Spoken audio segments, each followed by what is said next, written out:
স্বাধীনতাকে হরণ করেছে। আমরা যারা জুলাই গণঅভ্যুত্থানে আমরা নেতৃত্ব দিয়েছি, আমাদের থেকে সারা বাংলাদেশে মানুষ রাস্তায় নেমে এসেছে এবং আমরা এই হাসিনাকে পালিয়ে যেতে বাধ্য করেছি। আমরা এই সরকারকে বলতে চাই, আজকে 5ই আগস্টের পরে আজকে এই পর্যন্ত আইন শৃঙ্খলা পরিস্থিতি এখনো পর্যন্ত স্বাভাবিক হয় নাই, দ্রব্যমূল্য এখনো নিয়ন্ত্রণে আসে নাই।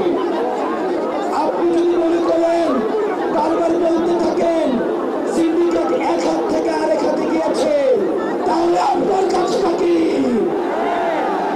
যেখানে এই সিন্ডিকেটের হাত ভেঙে দিতে হবে, দ্রব্যমূল্যকে মানুষের নিয়ন্ত্রণে আনতে হবে, আইন শৃঙ্খলা পরিস্থিতিকে স্বাভাবিক করতে হবে।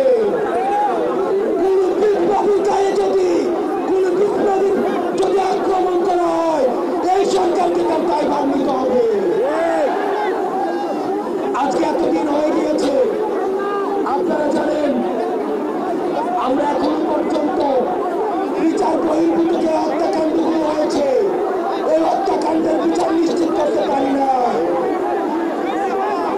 আমরা দেখেছি পিলখানা হত্যাকাণ্ড, এই পিলখানা হত্যাকাণ্ড কাশ্মীর অফিসারদেরকে একজন করে মেরে ফেলা হয়েছে। আমরা চাই অতি শীঘ্রই এই পিলখানা হত্যাকাণ্ডের বিচার নিশ্চিত করতে হবে।